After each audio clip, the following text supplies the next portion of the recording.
evening, Anjali. Yeah. Hi, Hello, good Anjali. How are evening. you? I'm good. How are you? I'm fine. I'm fine. Yeah, my video for some reason is not coming up. So thank you for joining. Welcome to 18 Startup Fellowship Program. Uh, I'm leaving these great minds in your hands, in your able hands, and I'm going to listen and enjoy the entire session. Thank you. Thank you, Prakash. Just one thing, Zishan Teja, one of you, can you give me co-host access to do breakouts later? I don't need to do it now, Just but for later. okay. I'll you can start the class, and meanwhile I'll give you the Yeah, code. Yeah. no worries. Hi, everyone. Thank you so much for joining me today. And also, for starters, thank you to 18 Startup for inviting me. I think I should do that first. And I'm really looking forward to the session today. So a quick background about me so that you know where I'm coming from in terms of the session that we're taking today. I'm Dr. Anjali Westwood. I go by Anjali, so just call me Anjali. And I'm an ex-entrepreneur, an academic, and a coach. So I have built a startup from scratch. In fact, my idea started when I was an undergrad. So I've kind of had that journey, went all the way up to venture capital funding.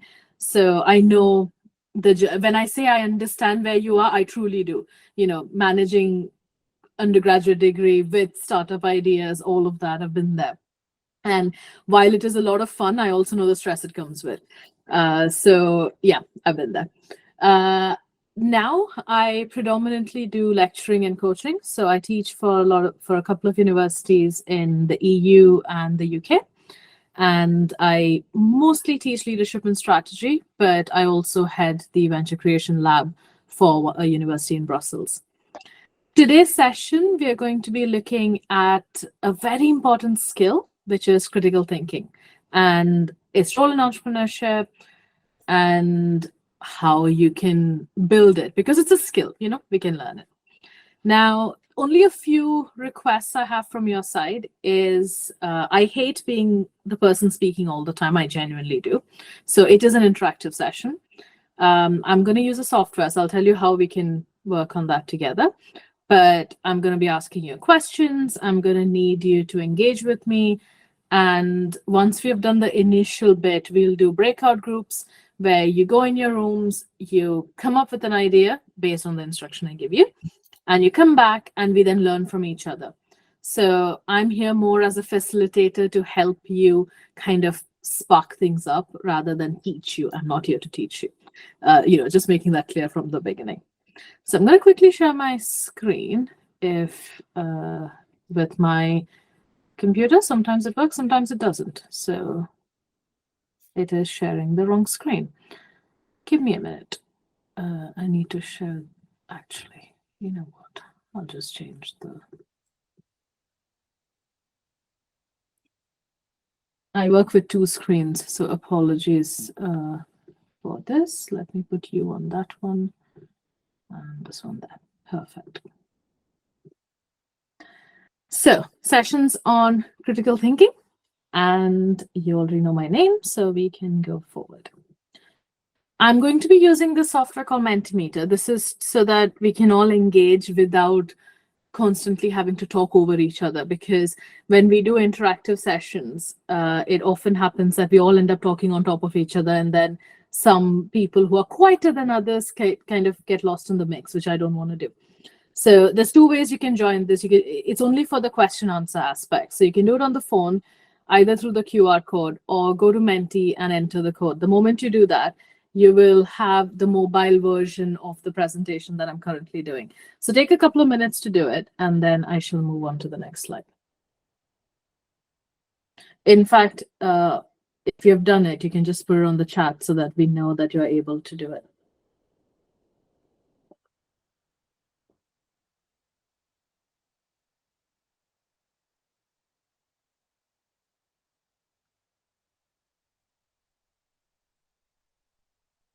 Good. I've got one thumbs up. The other is how you're getting on with logging in. So I've scanned the code. Mm-hmm. but I'm not able to see anything later. It's fine because this is the once you've scanned the code. Okay, actually try menti.com. It might work because the QR code Yeah, sometimes yeah. doesn't. So, just give me just give 10 seconds. Yeah, no problem. We have 1.5, so it's fine.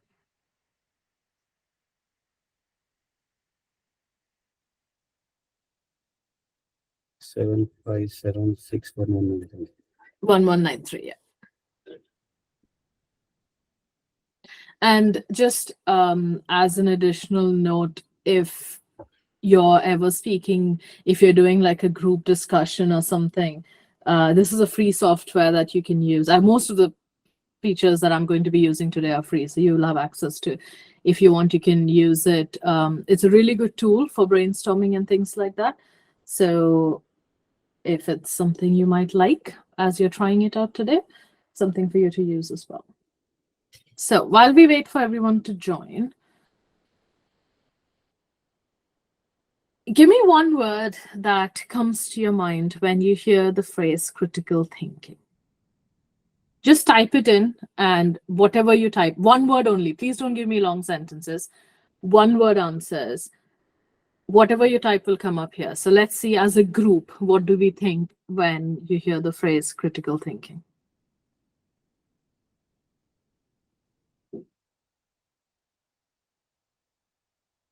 Okay, good brainstorm.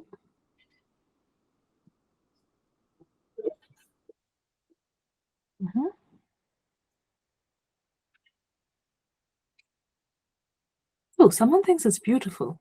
I'm intrigued. Multi-aspects is 2 words, by the way. I know what you did there. Very obvious, but multi-aspects is 2 words. Depth, solving. Okay. Got a couple more left to come in.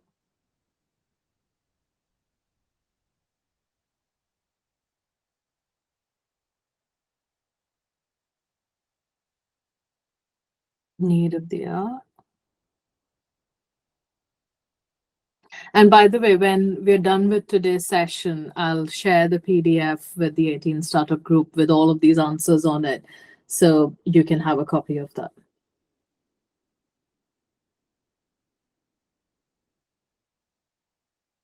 True and false, intriguing.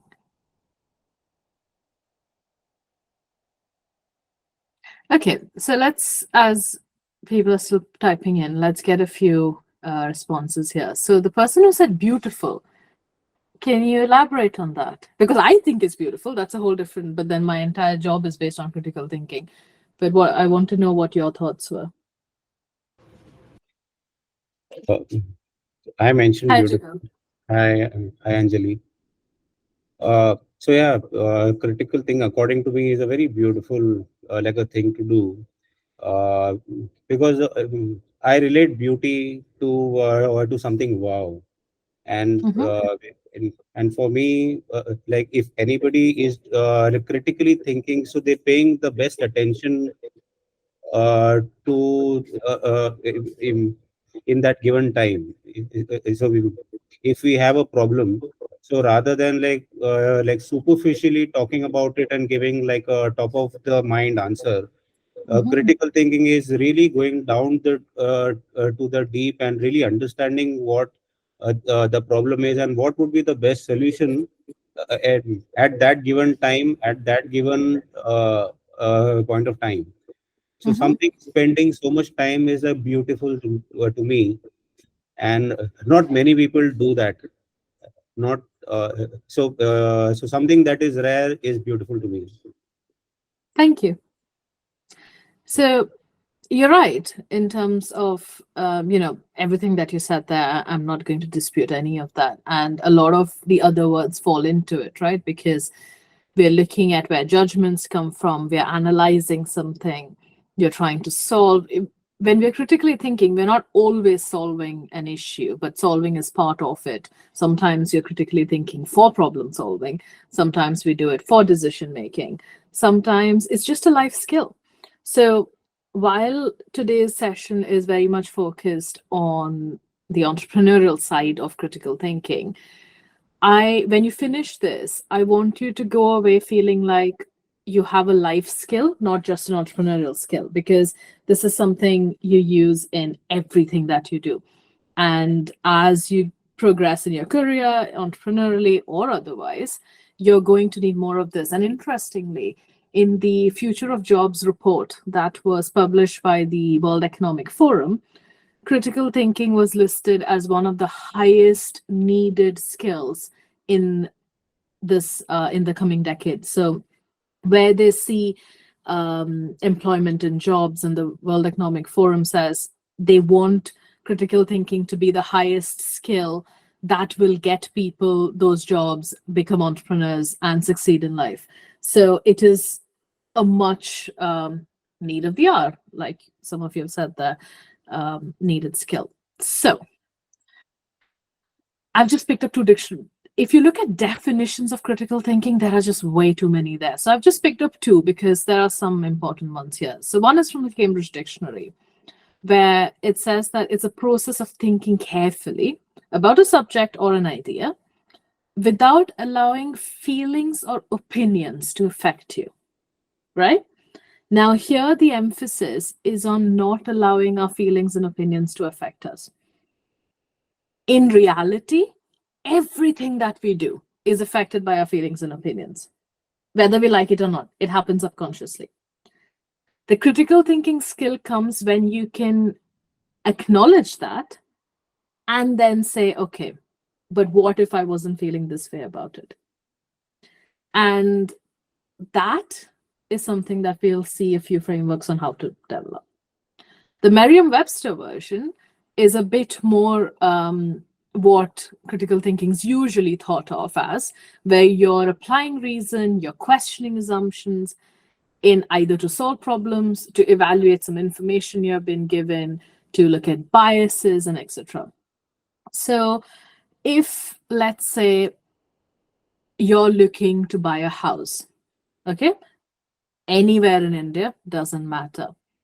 The process that you will go through to buy that house in some ways is some level of critical thinking, right?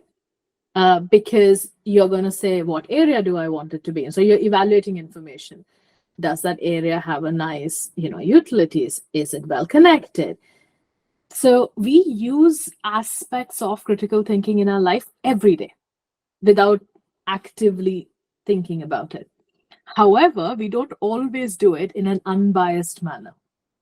That is the shift that we'll make with the use of tools and frameworks and things like that, because it's fine for a personal decision.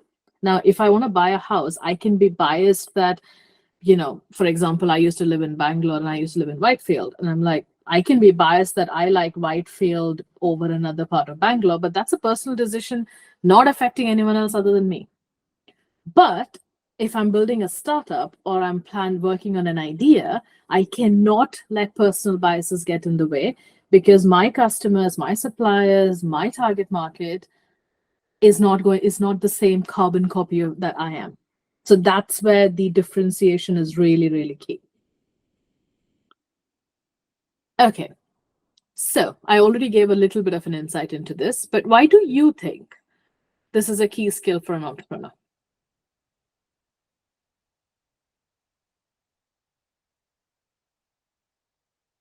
Let's see your thoughts.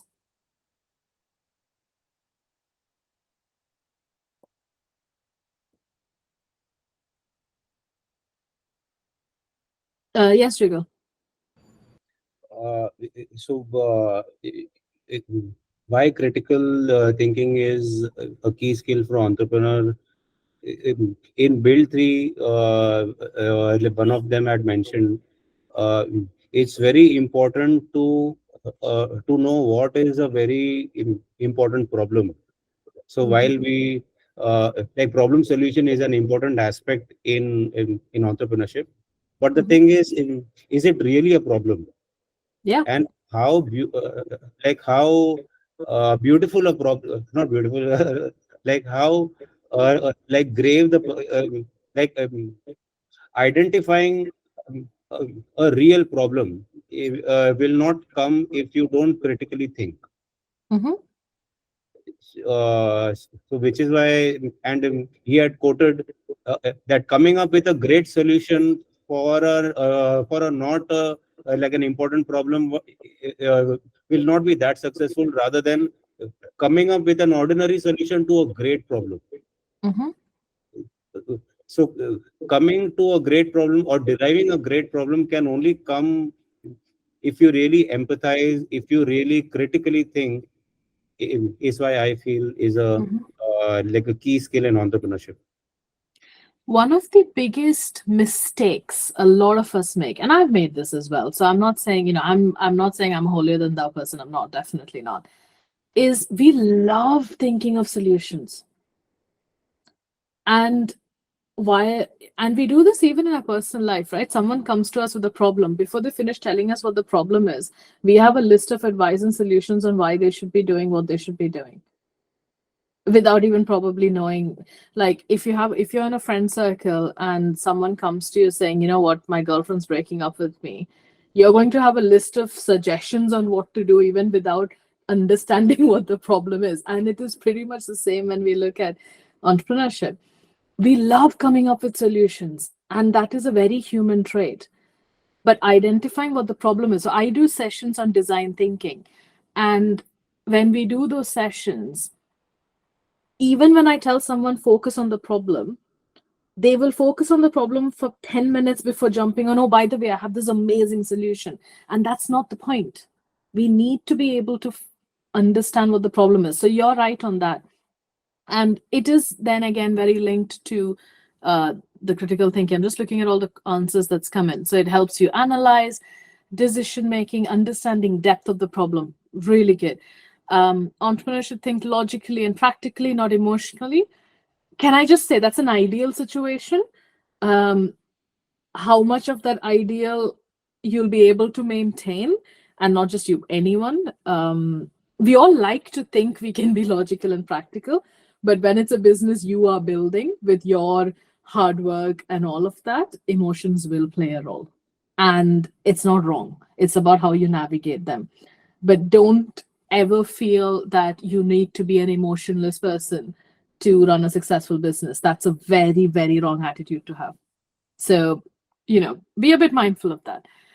Process of analysis, positive, but also consequences, brilliant. Consequences are so important. First analysis. Yep. When you're creating an analysis, this is another one. We sometimes create questions to which we know what the answer will be to get the answer that our brain wants. And critical thinking helps you not do that. Quick example, if I tell someone, you know what, I'm building this business, it is going to change the way you live. Do you want it? Why would someone not want something that's going to change the way they live? That's an example of asking a question you already know what the answer you want to be is. Not giving any solution, problem. Great. Okay.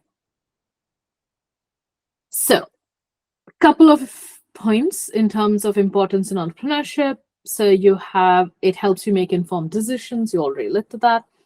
It helps you with problem solving, building competitive advantages. And it's a very great starting point when you're using tools and frameworks to build your strategy. It helps you understand the customer. It helps you evaluate the business environment you're operating in, and more. Before I move on, do you understand what competitive advantages mean? Because I don't want to put terms in there that you're wondering, what is she talking about? So at any point, if there's something I mentioned, you don't know what it means, please just, stop me. Everyone okay with competitive advantages? I can see a lot of heads nodding. Perfect. Can you like share some more light on competitive advantage? Few. So no problem. So the simplest way of understanding competitive advantage is, what do I have that my competitor doesn't and cannot? So if I say I have 10 million in the account, and my competitor only has 10,000 in funding, that is a huge competitive advantage because it's going to take them a lot to go from 10,000 to 10 million. So that's a financial competitive advantage. If you have a patent, which the other person can't have, that's going to be a competitive advantage. But if you say, I have a very nice solution, I have a mobile app that I've built, which my competitor doesn't have, that's not a good competitive advantage because they can put in the money to build it. So it's about having something the other person does not have. There are a lot of literature-based theoretical definitions, but this is the easiest way to grasp it. You're not writing an exam, so I want you to be able to understand in terms of actual real life. So that's a competitive advantage.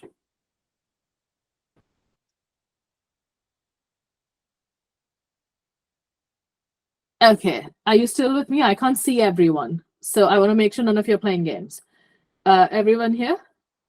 Okay, and I apologize in advance. I am a massive Marvel fan. You will kind of see that through the presentation, but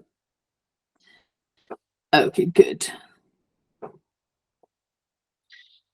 So, critical thinking is a skill and you can learn it. Do not let anyone tell you that you do not know how to do critical thinking. You're not born learning how to do it. No one is born learning how to be a critical thinker. Okay, you'll kind of see a lot of talks and things on LinkedIn about all of this. It's a skill, you can learn it. There are various frameworks and pathways. I can spend days talking about all of that. But what I want to cover today is 3 specific ones because one of them is really good in general life skill, and the other 2 is going to be really useful both at the personal level but also entrepreneurial level. So we'll cover 3 today. Okay. My favorite one is the so what. So what and who cares? 2 very simple questions, but it gets you thinking. So one of you here, put an idea out there, something that you're working on. Just unmute and you can tell me about it or put it on the chat, either way. Any idea, anything you're working on. Let's take an example. Can I? Yes, Pratik, go on. You're muted. Sorry. Actually, ma'am, I was working on there are many dating apps like Tinder app is there, Bumble app is there, and Shadi.com is there. But if you see their success ratio is very less than their scam ratio and fakeism ratio. So if you really want to understand your partner, true partner, so you have to spend time with him or her. So I was working on a traveling company which enables you to find partners by various activities we do while having a tour. That Okay. was my idea.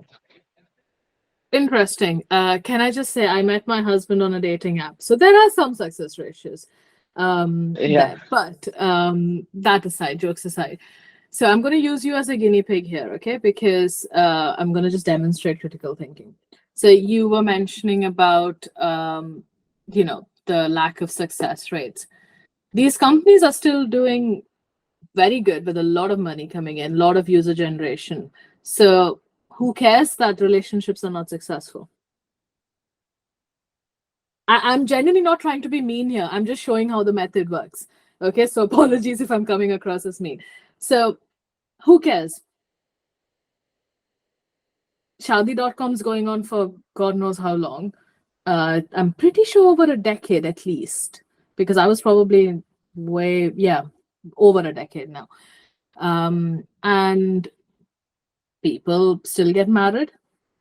Who cares? It's, you need to kind of go through that. Now, for example, or you could also go the so what method where, okay, people go on a holiday. So what? What's that doing? How is that going to go? And if you say, okay, when they go on a holiday, they get to meet people. So what? I can meet people in my office. Okay, they get to spend time together. Does that mean they're going to get married? I know that going on a trip really does give an idea of who the person you're dealing with is, because holidays can be very, very eye-opening. But is that solving the problem? So you see where I'm going over here. It's just 2 questions, but it really, really gives you a reality check. Okay, someone else, give me another idea. Let's try this. Yeah. Hello, ma'am. This is Aditya. Hi, Aditya. Yeah, how are you doing? I'm good. Uh, Go on. Let's yeah. make you guinea pig number 2. Go on. Okay, I'm ready to be that. So basically, I'm currently working on creating up a stock trading interface for Gen Z and millennials especially, and for Yeah. the Indian youth especially. And my thing is like I just want to add mental health and mental awareness, to traders, which is I thought of is currently missing among the apps which are currently there. Yeah. Okay. So stock trading, Gen Z millennials, and you want to add a mental health element to it, right? Right. Does Right. anyone care about mental health? Are the companies currently there succeeding? Do they have a business? They do. Sorry, I think you just, yeah. Yeah. Yeah. You care about mental health. Does I do. anyone else care? Mhm. Right? Again, Yeah. I'm not trying to consciously be Yeah. mean. I'm not trying to, I'm just showing you why you need to think of this, because I'm asking you this today. Your investor will ask you these. Are Right. there enough people who care about this? Right. Stock trading's been stock trading for generations, right? Right. And there are legacy companies doing stock trading in India. Yeah. It's not something I'm massively involved in, but I'm aware of it. So why would Gen Z want to do this? Right. Pratyush, did you have something to add? You're muted. Actually, I had another, so the idea that we are working on, we wanted to share it actually. Okay, so I'll come to you because Once it gets us, then we will. okay, no problem. So Aditya, again, Yeah, ma'am. when you're looking at things like mental health and well-being is my area of specialty, so I have an even further thing on health and well-being. Right. Is who cares is a very, very important question to ask. Right. It's passion. You're passionate about it. Yeah. And like, if I use my old startup, for example, we were working mother and child health. And mother Okay. and child health to me is the most important thing in the world. And I was very passionate about it. Right. But if there are not enough people passionate about it the way you are, or forget even passionate, even interested in it, Right. you don't have a business. That's where your personal interest in something, and this is very, very important for anything healthcare related, because a lot of people who go into health-based businesses do it because of their interest in health. Right. And there's always an emotional link to that. Right. Right? I can build a education company without being extreme. I need to like education, but I don't have to be die-hard passionate about education to build it. Right. Right? There are people who love it and do it. I'm not saying there are not. Yeah. But there are some industries you can build a company, be super successful without having that die-hard passion for it. If you're a good business person, because it is about business at the end of the day. Yeah. Health is one of those where there's always a personal element. Right. And be mindful with the who cares aspect, okay? Right. So the so what who cares method, you can even use this in personal life. This is what I said. This is a life skill. Yeah. Right? If right.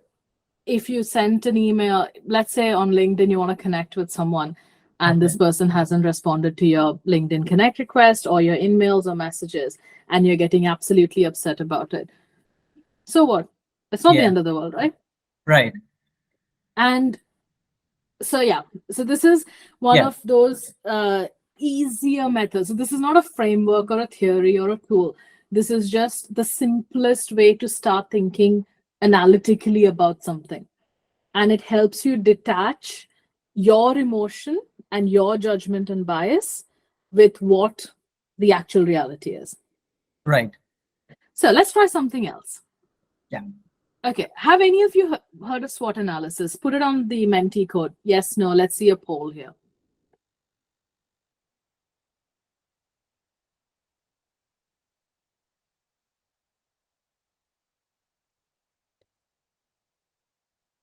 Overwhelmingly, yes. Interesting. I'll wait for the others as well, but yeah.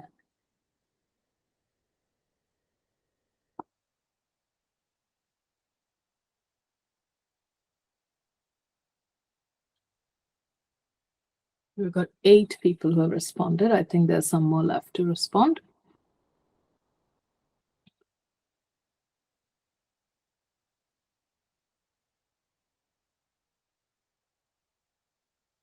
Okay. So amongst the many who know what SWOT analysis is, I want a volunteer who will explain it to the one person who doesn't know what SWOT analysis is, what it is. Who's going to volunteer for that? Yes, Anvita. Yeah, so like basically it's a framework where S stands for strengths and W stands for weakness and O stands for opportunities and T stands for threats.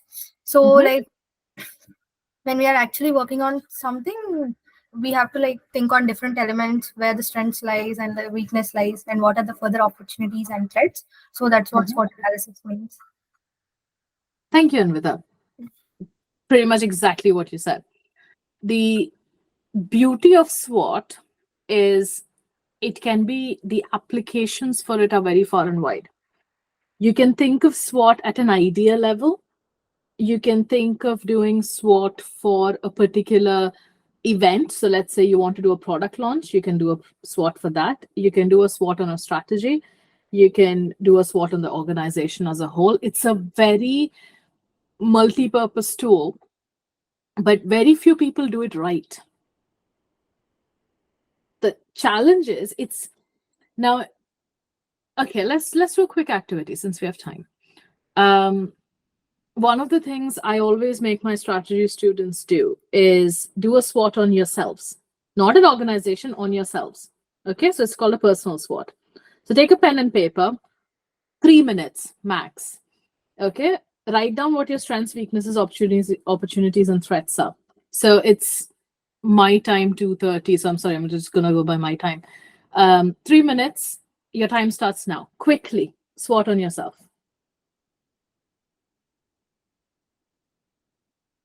So what are your personal strengths? What are your weaknesses? Where can you grow? And what are the threats?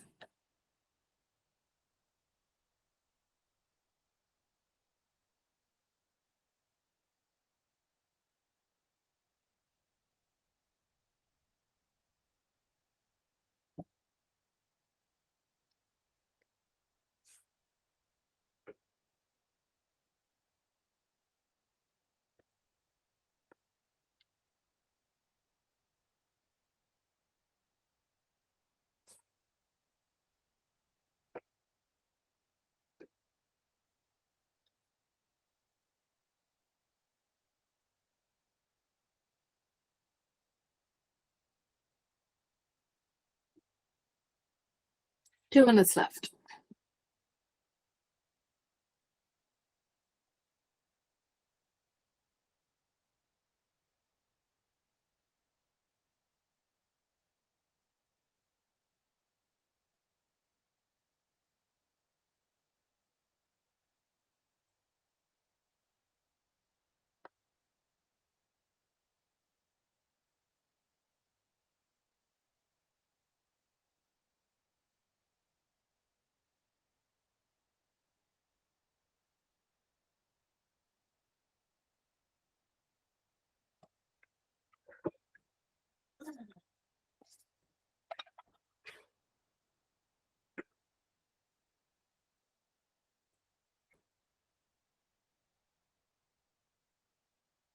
One minute left.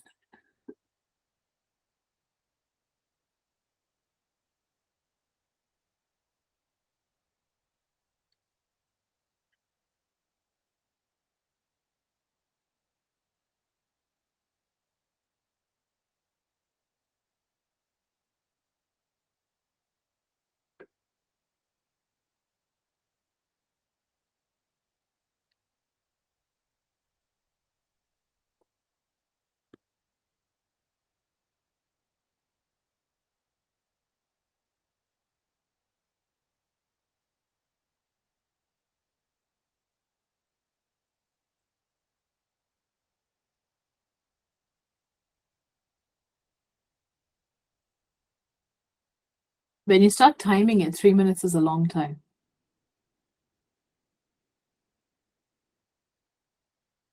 Okay, time up. Any volunteers to share with the group what your SWOT looks like? Yes, Pratish. So in strengths, my strengths are empathy, persistence, operations, and jugaad.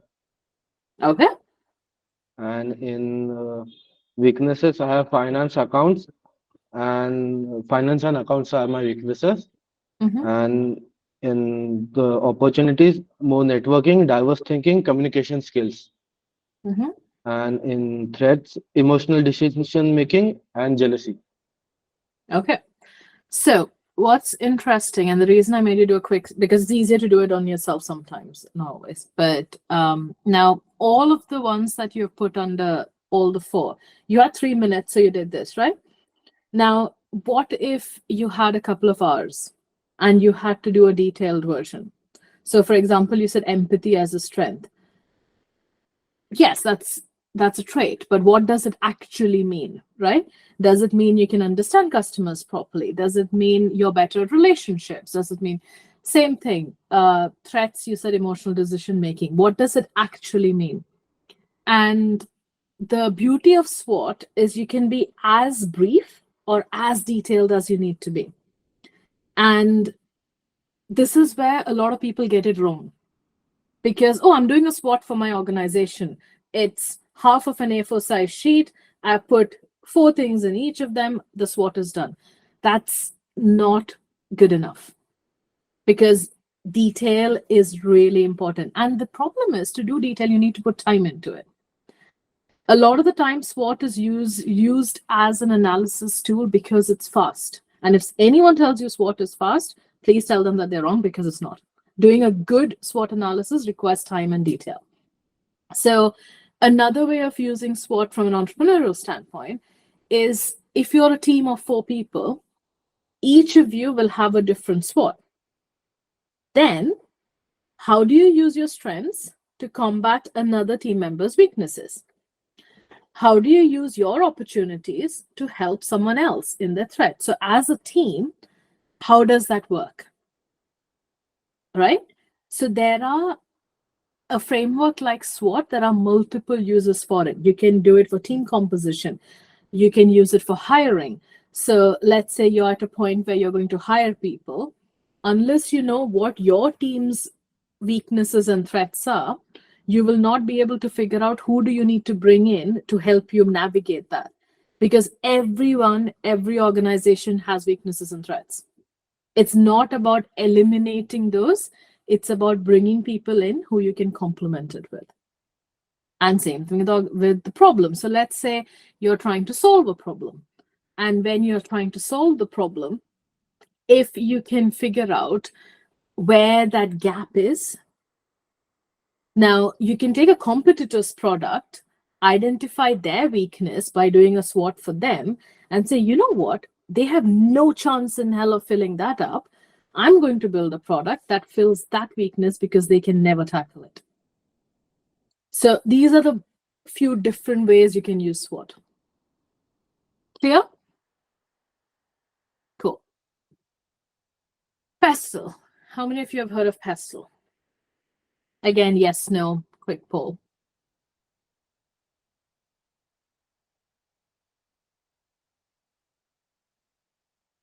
Interesting.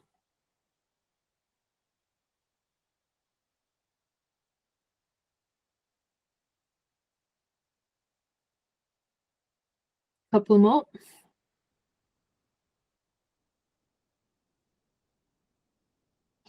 Can I just say, if you're planning to start a business, PESTLE is going to be your friend. You absolutely have to learn how to use this, because this is going to be the foundation for most of your analysis and decisions. Okay, so let me move on so that PESTLE, or the L and E, goes either way. I write it E and L. A lot of other people write it L and E. Either way, doesn't matter. it's a short form for political, economic, social, technological, legal, and environmental factors. What you do here is you identify different factors in each of these blocks that impact your business. Okay, so let's get another guinea pig volunteer. Anyone want to share your idea? I think Pratyush, you wanted to share it last time, didn't you?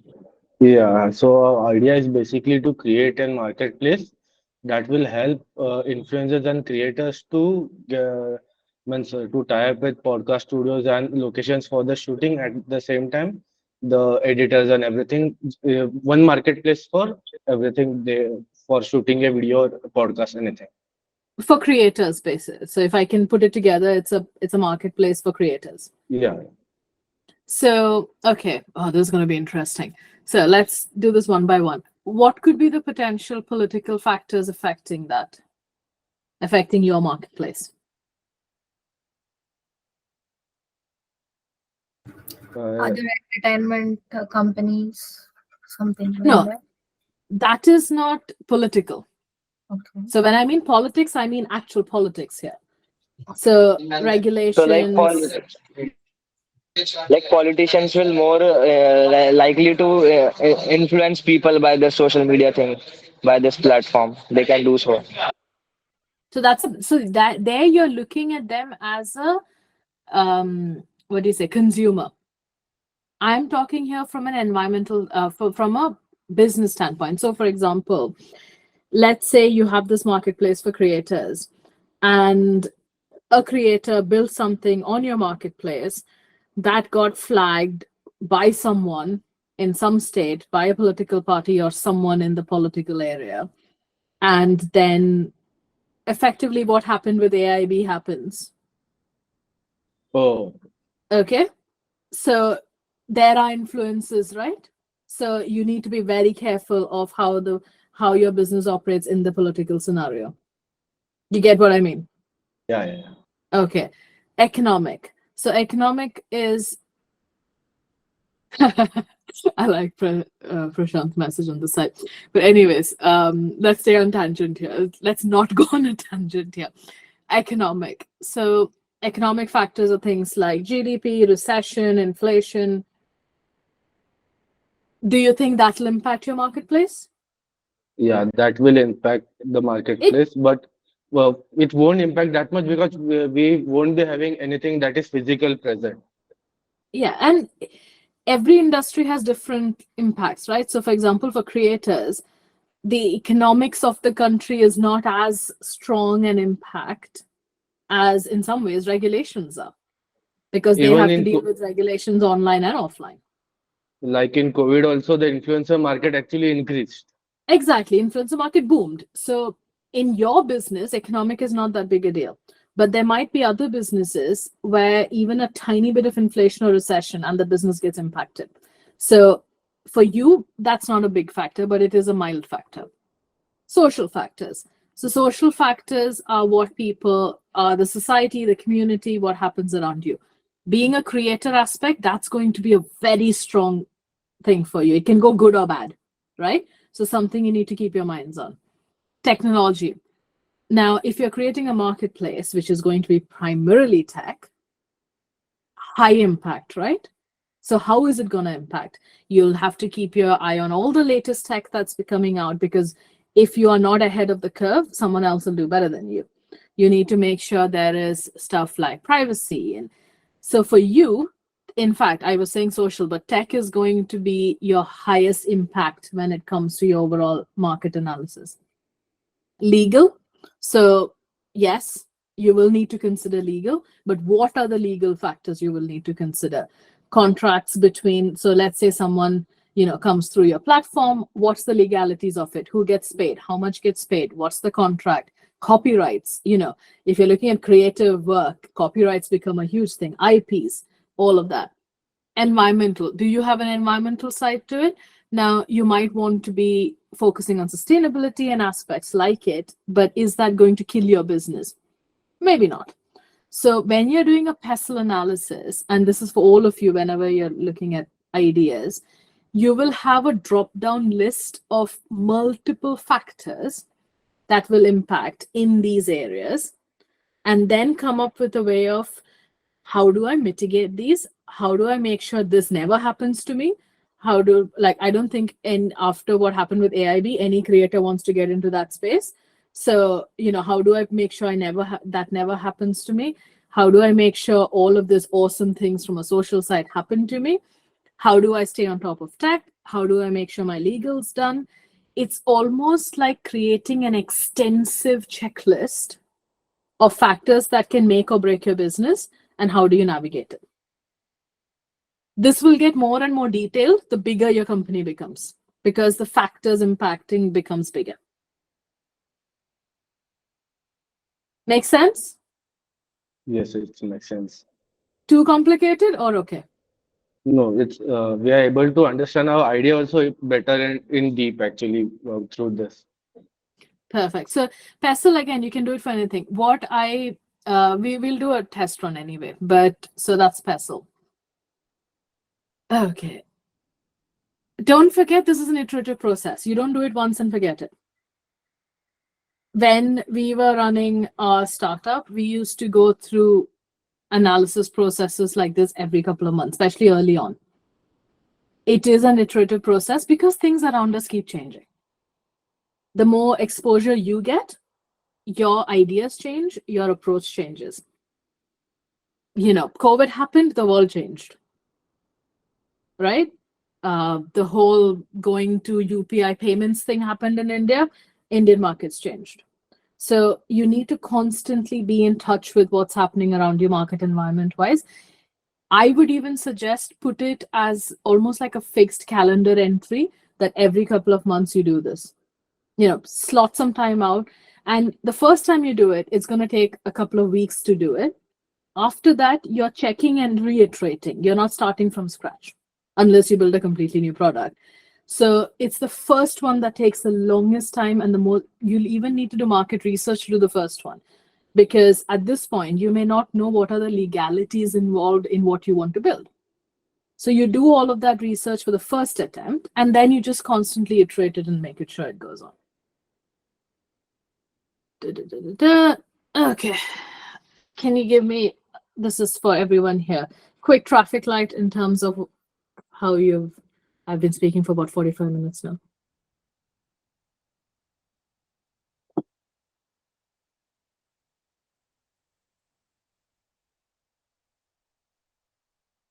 Not happy with. Either there's two ways to look at this. Either it's kind of completely gone over someone's head, or you have actually got it. But either way, I think once we get into the activities, we'll be slightly better. But okay, positive for now.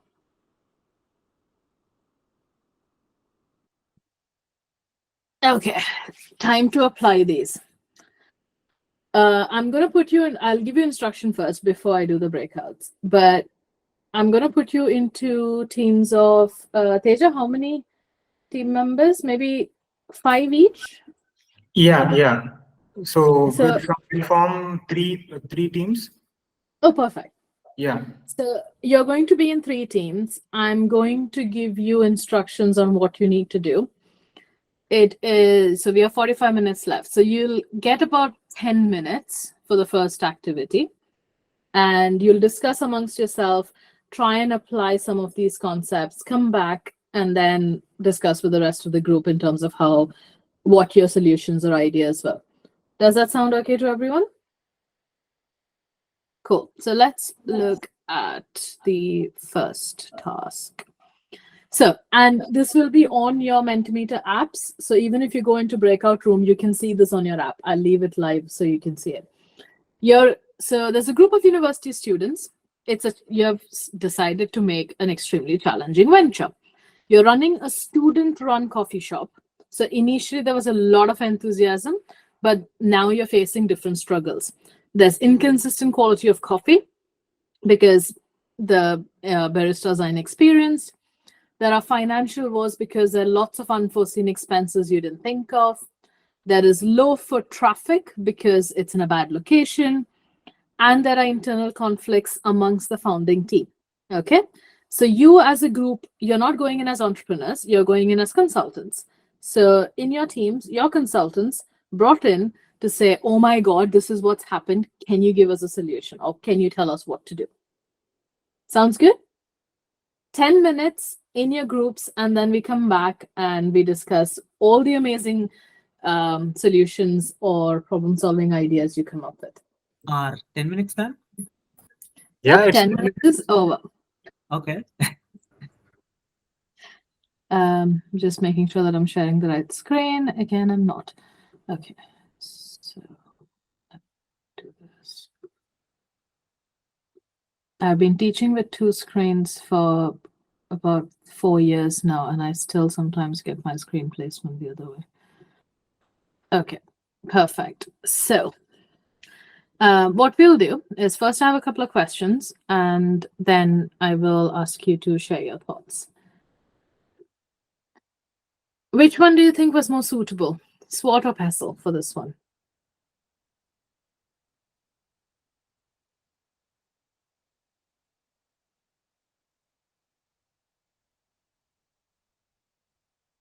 Vamika, I'll come to you in a minute. Let's first have a quick poll.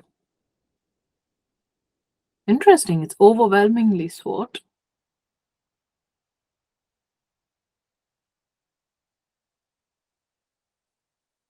Okay. Before we move on, Vamika, you wanted to say something? Yeah, I accidentally pressed it. So sorry. Okay, no, that's fine. Don't worry. Okay. So, why SWOT?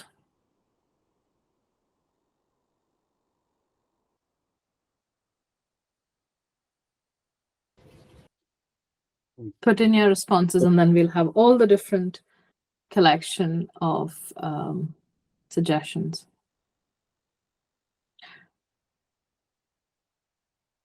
Take a couple of minutes. Also, you don't have to write extremely long justifications. Just a couple of one line would be more than enough. It's just to get an understanding of, your decision-making process as to why did you pick something.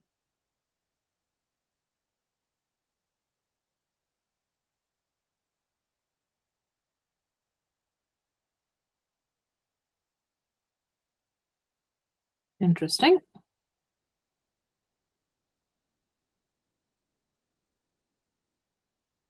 Yeah. Definitely. So the problems are more internal rather than having a lot of external players and environments impacting. Easy and effective. You can focus on the 4 points. Brilliant.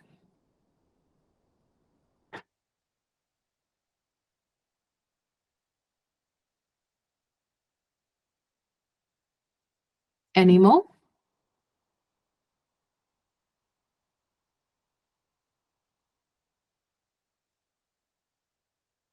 Nice. Okay.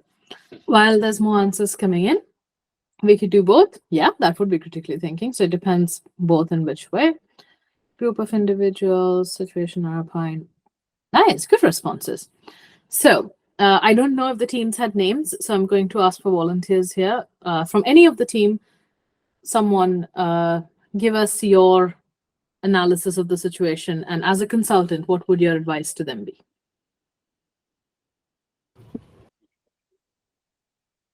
Should I start? Can I go from our team? And also, if Aditya, Vamika, if you feel like anything, so you can add in.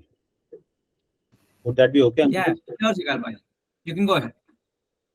So when we read, Anjali, when we read the problem, we try to do critical thinking and try to read between the lines to the problem, and also kind of make the problem like a thing. So the first thing was a physical problem, which was the inconsistencies in the coffee. So we chose like there were different kind of answers, but what one of the answers were that instead of focusing on the problem, problem inconsistency, we can build a new narrative. Like why focus on the problem when we where we can change our perspective and maybe think around a new uh, like a new like a direction towards it. So Mhm. if people like, because there's also different kind of coffee and different kind of flavors and different kind of thing, but what really like settle down with people is the narrative. So let's start building stories or experiences around coffee. So whenever people come in, they should they should feel that this is just not a coffee shop, but a lot can happen over coffee. Also, so basically, we can start like a thing called as coffee connoisseurs. Mhm. Then the other things that we kind of discussed was the science of coffee. Okay, we're building on the narrative, which is the how we project ourselves, but we also internally we need to have some science of coffee. If a coffee needs to be roasted at some kind of temperature, so let's kind of take the like the templates of the great coffees, and let's kind of uh, uh, uh, like understand and educate our baristas and our coffee makers, Mhm. because that really seems that that thing is missing, is educating our own staff Mhm. members. So let's kind of like educate them and give them some workshops around great coffees. And the last point, there one more point, but I would kind of stop here. And the last point was like an internal conflicts. So there Mhm. is like the biggest problem would be like an internal conflicts among the co-founders or among the this thing, and that needs to be dealt first and very like emotionally and very carefully. Uh, So internalizing each of them internalizing and really kind of finding the purpose why we are together in it. Do if someone from that, so there are different kind of spiritual or maybe some kind of like sessions or some kind of like frameworks that people can go through, and really uh, like objectively just know if they want to still pursue or if they want to go out. If someone want to go out, they can really, they should be welcome to go out, and they should really clear the fog in their mind. Mhm. So internalization, finding your passion and being slightly spiritual is what we recommend to the founders. And Aditya, Vamika, if anything you want to add, over to you guys.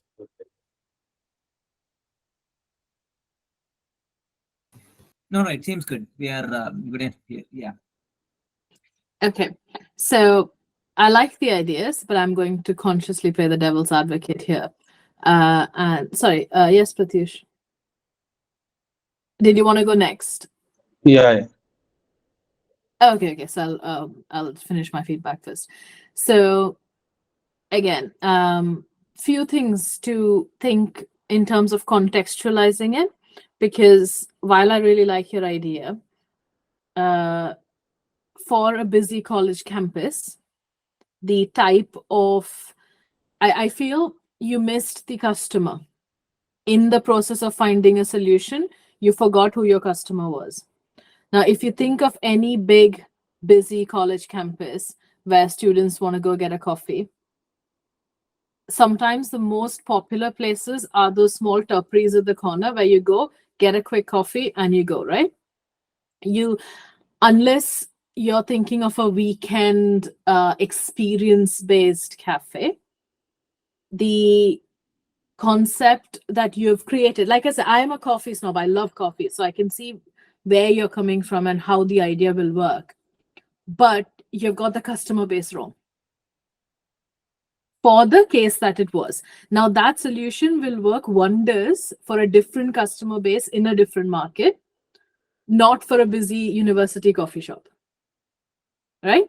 So yeah, that's just me playing devil's advocate. But like I said, I love coffee, so I can go into a lot more detail on things that you got right, like the kind of the training and the roasting and all of that, because it makes a big difference. However, always contextualize when you're problem solving.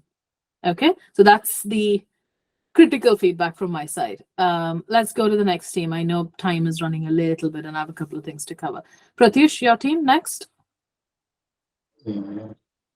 So the first thing is the first point was the barista issue was there. So as they are students, they can ask for help from the gourmet coffee chains to train themselves first.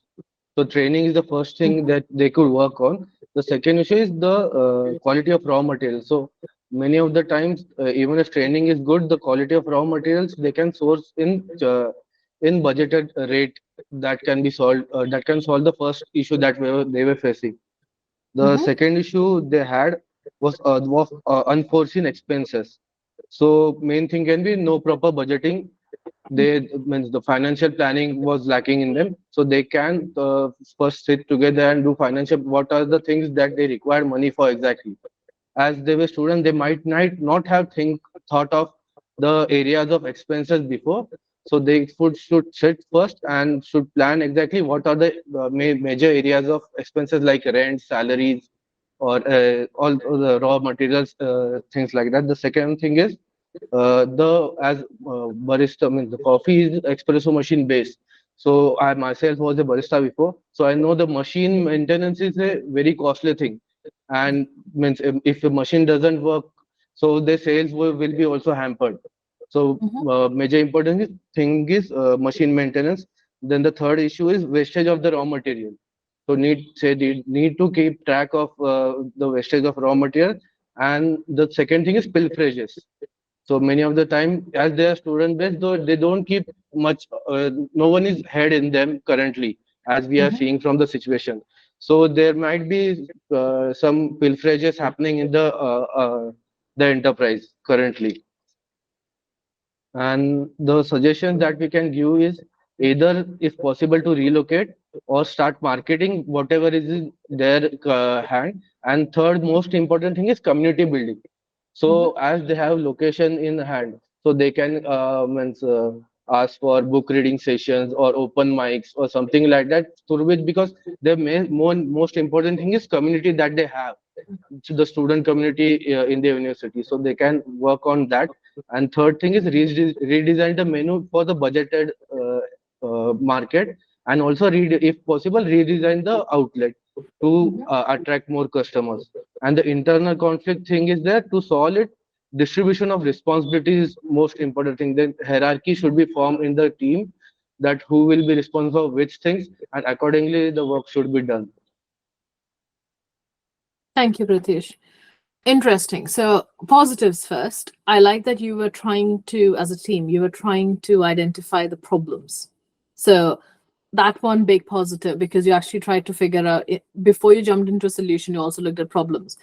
Probably because of your experience in retail, in food retail, because there were a lot of words that were coming along like pilferages and things like that, which you, if you haven't been in food retail, you probably don't know about. So maybe your experiences come in use over there.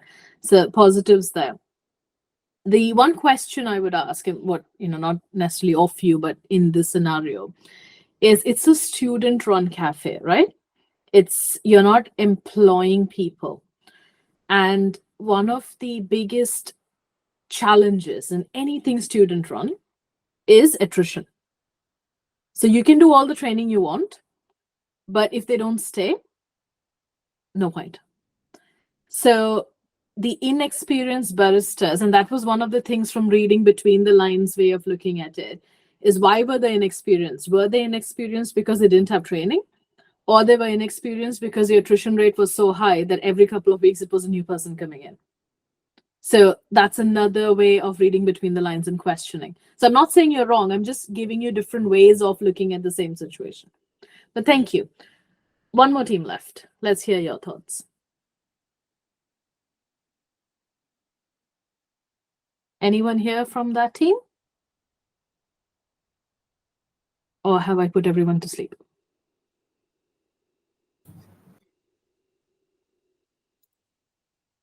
I think Srijan or Srijan or any other person is from the other team.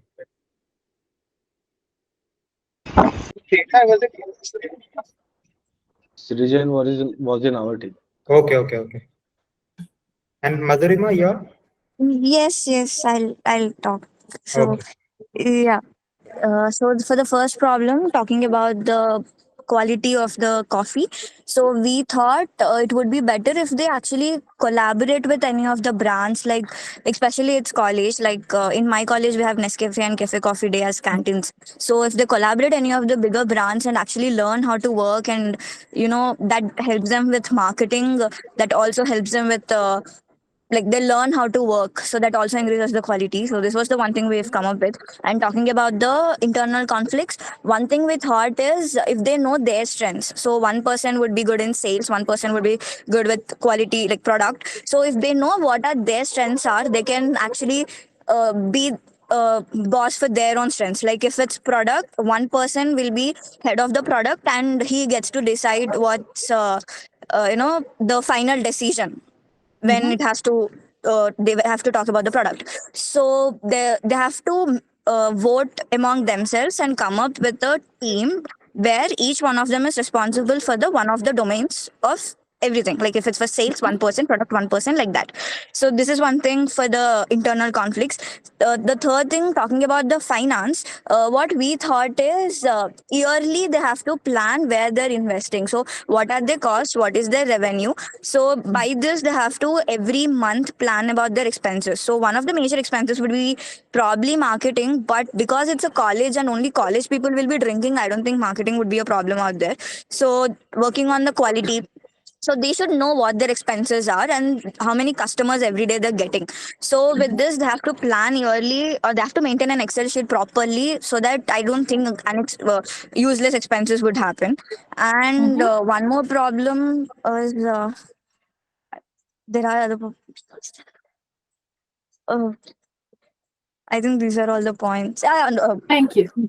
Position, like the location of the thing. So when it comes to college, I think they can actually ask for the authorities to remotely change the location. But again, this comes with the cases like how huge the coffee shop is, or how easily they can remove it from somewhere else, like feasibility. So if it's a normal coffee shop where they can just exchange from a hostel to an acad block where they get more customers, so I think they have to talk with their authorities about it and remotely change. So these are the points I had. Thank you. Interesting, because I like the fact that you said, you know what, why don't we just collaborate with a brand? And that's fine. That is a solution. That is another way to look at it, that if we can't run it ourselves and we don't have the time, energy, whatever reasons for not being able to run it, we have the space, which is a win-win for a brand that might want to be coming into this space. Can we bring them in? When you're looking at an external solution, you will need to do PESTLE. Just putting it out there, because a lot of other factors come into, like legal and regulations and things will come into it. Moving things within a university, I don't know how most universities are, but where I did undergrad in India, if you had to move something, the amount of permissions you need to get will probably be a couple of years before you can change something in a university. So, there are hence why things like PESTLE come into play. But I really like that you thought, you know what, let's just get a brand. And that is a really interesting way of thinking. The one conflict aspect, which is interesting, and I kind of threw that in to kind of get you thinking, is no one asked why the conflict is happening. All the three teams were giving solutions for conflict, but not a single team actually questioned why the conflict was happening. You don't know. I didn't tell you why the conflict was happening, right? So again, question. Make sure that you have what you need before you start giving solutions. So going back to what I started off by saying, we like giving solutions, but we first need to figure out what the context is. For all you know, the founders may have been fighting because one of them didn't want to do the business anymore. They might be fighting because one of them wanted to get another brand. I did not give you any context. I just said there was conflict, right? So always check your assumptions when you're looking at things. We have 10 minutes, so I'm going to move through. I know it's really late in India, so I don't want to delay it much. Great. Hate Apple for this. It's completely fine. We can stay back till late. No problem. So anyways, no one chose PESTLE, so I'm going to skip past this. Well, anyway, there's going to be another breakout, but I want to have an open discussion, so I'm going to keep that away. So let's just do a quick open discussion here. So you're the leadership team now. So you're not consultants. You're leadership team of an edtech company. Okay. You had excellent growth in year one with 10% month-on-month customer acquisition. So every month you were increasing your customers by 10%. But in the first quarter of year two, it dropped to 3%. And in second quarter of year two, it's negative. So you're losing customers now. So your task is to determine a plan to figure out what the root cause is. Forget developing a new plan. This is again going into identifying problem. So any idea? Let's do a group brainstorming session here. What would you do to investigate the root cause for the drop in customer acquisition? Yes, Mamika. I think firstly, I would run kind of like a survey or interact with a few students personally to understand the reason for the drop off. So why are people not joining, or since it's negative, why are they leaving the platform? And that can give me some insight into what's going wrong for them. So you're going to talk to the customers, like talk to Yeah. the dropouts, not all customers, but talk to the Yeah, dropouts. so either I could send out a quick survey around in the app itself or in the website that, hey, like maybe like a quick MCQ that are you facing any of these issues, so that I can get more data, and then also talk to few people on a personal have a deeper conversation with few people to understand the issue more in depth. Okay, perfect. Thank you, Mamika. Pritesh, you're next. So I think in this, the pestle analysis will be helpful, because as the company was already running and sudden drop is there, there might be some issues in political scenario also, like GST might have increased drastically, and in economic way also the prices of certain thing, the teachers, the salaries might have increased, or the anything regarding to means COVID, something like that might have hit, or in social, in technology, the technology that we are using in 1 year, so some means very good technology might have come that might have replaced us. So technology means a deep pestle analysis can help in that also. Thank you, Pratyush. Pratik? So like my idea will be You're like muted, first, Pratik. am I audible? Yes, go on. Okay, so my to find the root cause, first I will find out like why I achieved this much of growth. Like for an example, if we take COVID season, so like in EdTech Lab there was no other option to study to study offline or something like that. We have the only option to study online. So first I will research like why I growth like that much. So if those factors are missing, so the losses or the decline is obvious to the edtech company. Second thing, I will also see from the student perspective, like from starting year they keep new year resolutions and all that, they have high enthusiasm to study, like I will study, I will go score good marks, but then from later they they drop their enthusiasm and all by seeing their grades or something like that happen. So I would encourage students to attend motivation session or something like that. And like Vamika said, we should take some feedback forms and surveys from the students' perspective. And third thing, to find the root cause, I can do is like in the edtech things, the main problem is the focus.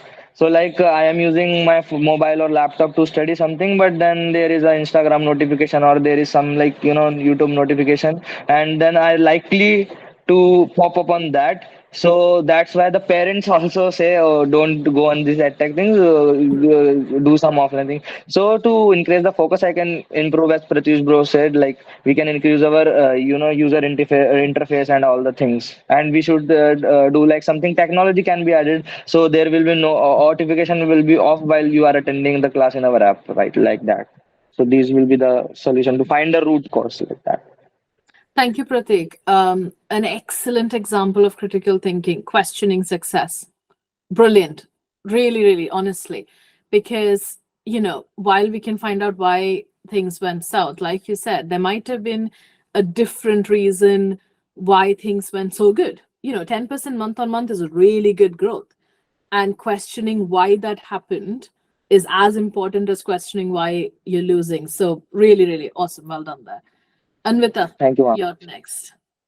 Yeah, Please don't call me ma'am. Anvita, you're next. yeah, actually, I had a similar idea as like Pratik. Like first, I want to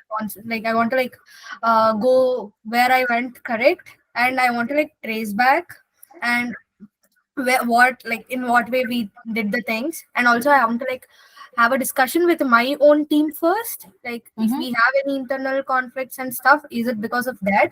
And like tracing out different factors where we went wrong, and then like we can find the root cause. Yes. Thank you, Anvita.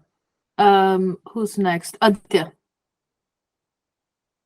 You're muted. Yeah. So it's pretty much similar to what these both guys said. So first, I'll be reviewing my marketing and sales strategies that were implemented, in the EO1 when it is compared with the Q2 and Q1 of the Y2.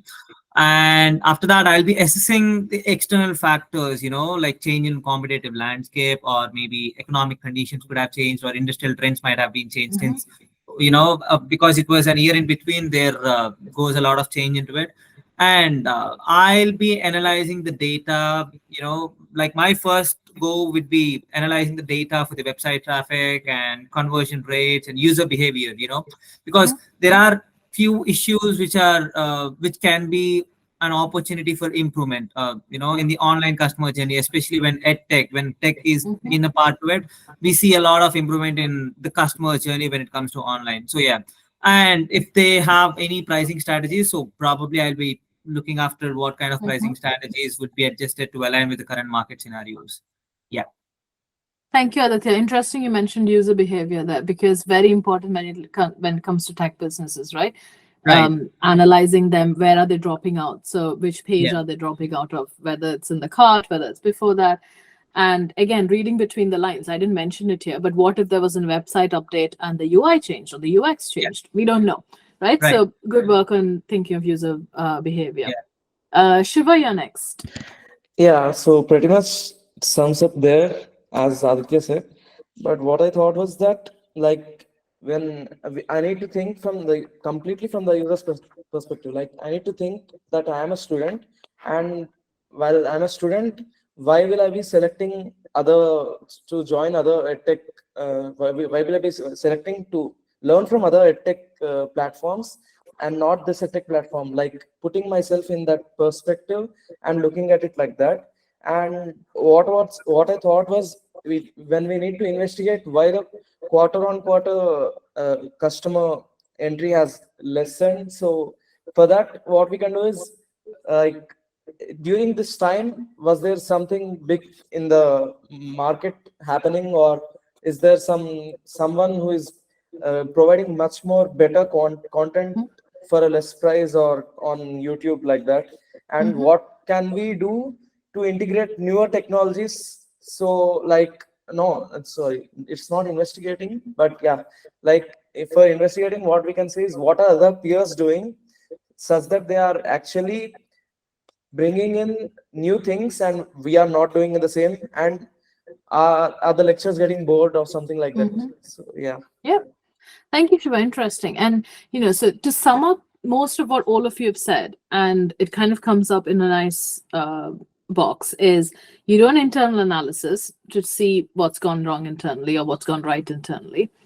You do an external analysis to identify if there are market factors, the pestle side of things, to see if there's an external dynamic that's changed it. Because if it's internal, to a great extent, it's in your control. If it's external, it's not in your control. So then how do you navigate something that's not in your control is going to be the next step of decision making. But knowing those factors, what's in your control, what's not in your control, are going to be critical. Brilliant. One more question, and then I will close. So before I ask you this question, how many of you know what an NPS score is?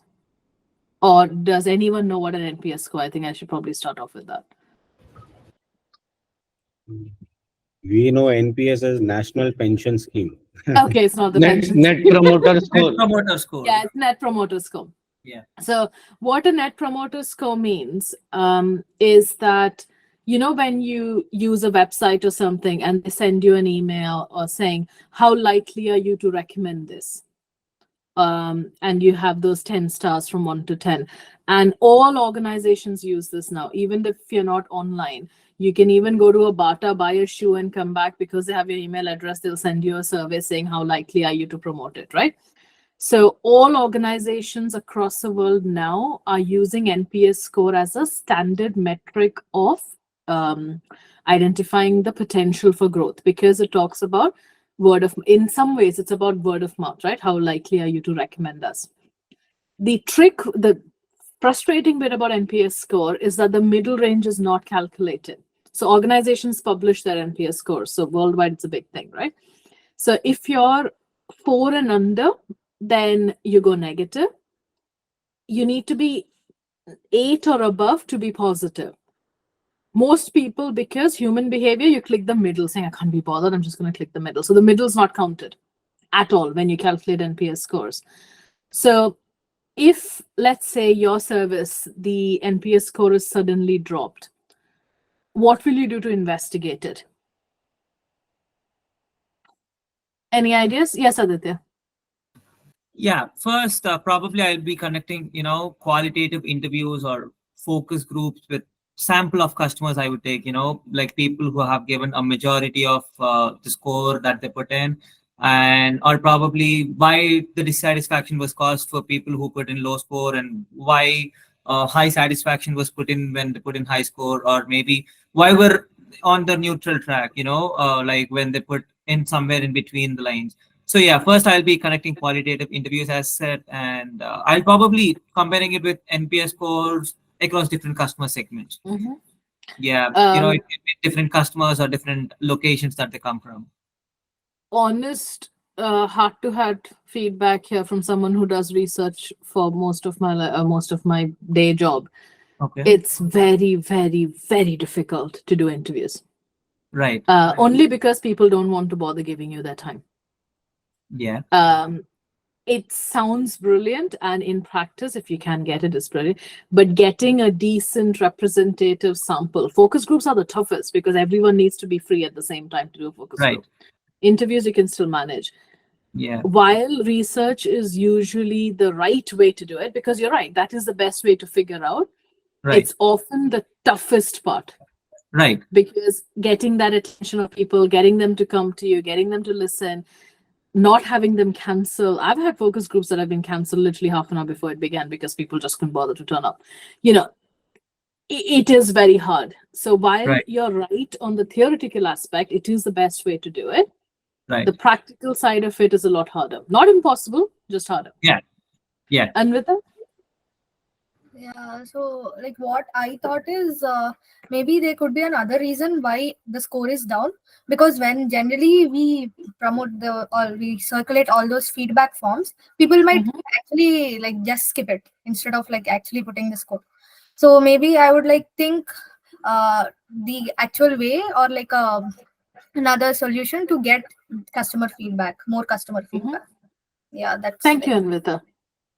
Prateek? So, ma'am, like whenever this type of things like NPS score gets down and something like that, so I think from my opinion, I can think is like there can be mis-selling. Many we force our employees to do some targets. So by that thing, they actually do mis-selling. So they will tell these things that this thing as that, but actually the thing is not contained with that. So first of all, I will like more focus on services part, like what we are promising, we are giving that. So like Tata is the best example for that thing. What they promise, they give, and if they can't fulfill their promise, so they have some compensation and many things and like. And to improve it, most likely I will like sustain to some less promises, and I will marketize more things. So and I will ensure that everyone gets the like right. Everyone gives that feedback, so improve that. And to sustain it, I will offer more things. McDonald's apply one strategy, there is McMeal. So to spread the word mouth for us kids, they now they give something else, but previously they give some toys. So like free goodies can be given and all the things. So there is a word of mouth, and the best marketing for a company is marketing by the users Word of only, mouth. customers only. So that So can be done. interesting. You did jump a little bit into solution giving there, but your ideas were really good. So, and good way in terms of investigating as well. Shiva, one more. Yeah, we have time for one more. So, yeah, Shiva, go on. Yeah, so what I thought was, you know, uh, thinking it's completely a technological product, what I will be doing is I will be checking what the, like, where the traffic is getting diverted to, and where is the traffic compared to previous quarters or previous times, where the traffic has come down. And what I can do is I can analyze all the data, and just using the data and statistics, I can investigate why the score is getting down. It is much more efficient in terms of a technological product. Yes and no, because at the end of the day, it's still human element. So, but yes, in terms of data never lies. So, and it depends who's looking at the data and how you look at it. That's a whole another session, data analysis, but I'm not even going there now. The one thing that, again, I very craftily put in the question, which somehow all of you missed, is the sudden drop. If you look at it, it very clearly says that the NPS dropped suddenly. It's not a gradual drop, it was a sudden drop, right? So if there is a sudden change, then the questions you ask are slightly different, because you're going to wonder what moment in time did that happen? Was it a bad review? Was it a bad service? Was it a bad Instagram video about how awful you are? It doesn't matter. A sudden, or did your website fail? If you're a tech-based business who's e-commerce, and let's say for 10 hours your website was off the server and no one could access it, that's enough for people to be like, oh, I'm not going back there again.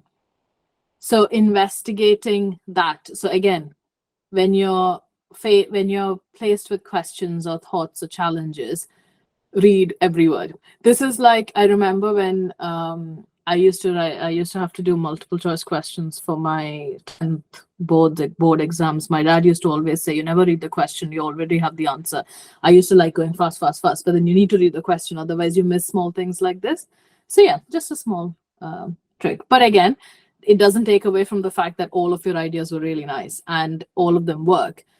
And this is a very good example of all of you have come from different backgrounds. Same question, you all had different answers. None of them were wrong. They were just different. So this is where you build complementary teams, so that all of you, if you all thought the same way and I had one answer from everyone, I would be worried, because then you're like a flock of sheep. Doesn't work, right?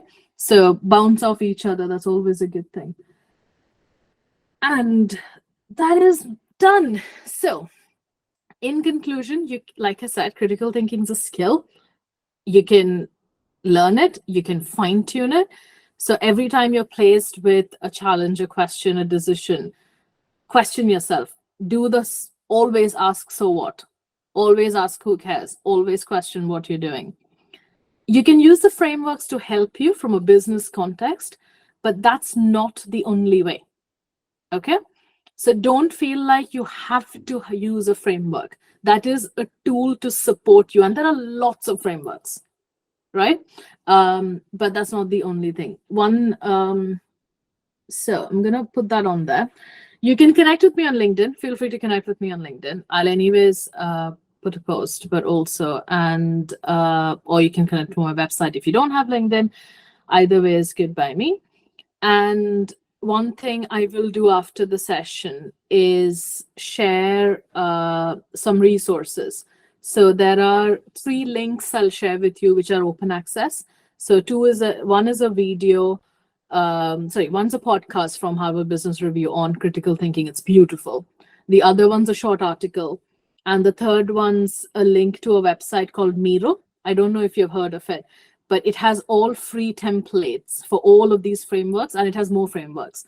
So it explains you the framework and has free templates so you can play around with it. So I'll share those 3.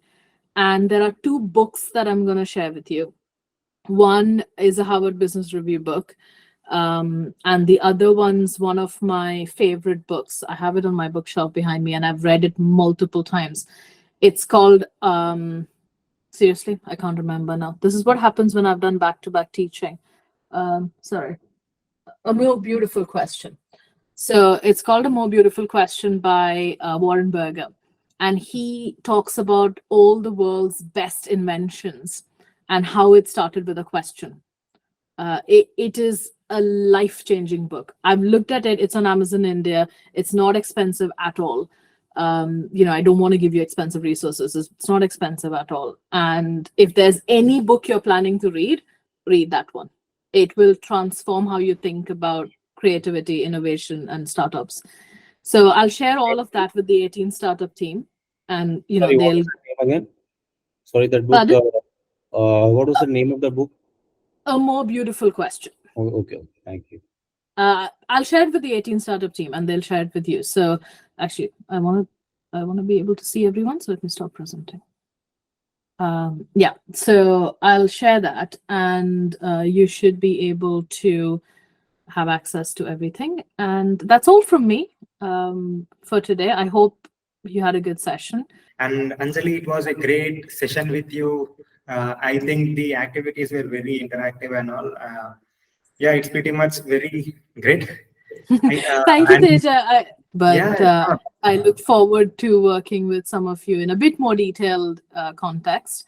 And I might do another session that also I'm not yet sure that I'll have a chat with Teja on. But it's been really nice. Thank you for being so engaging.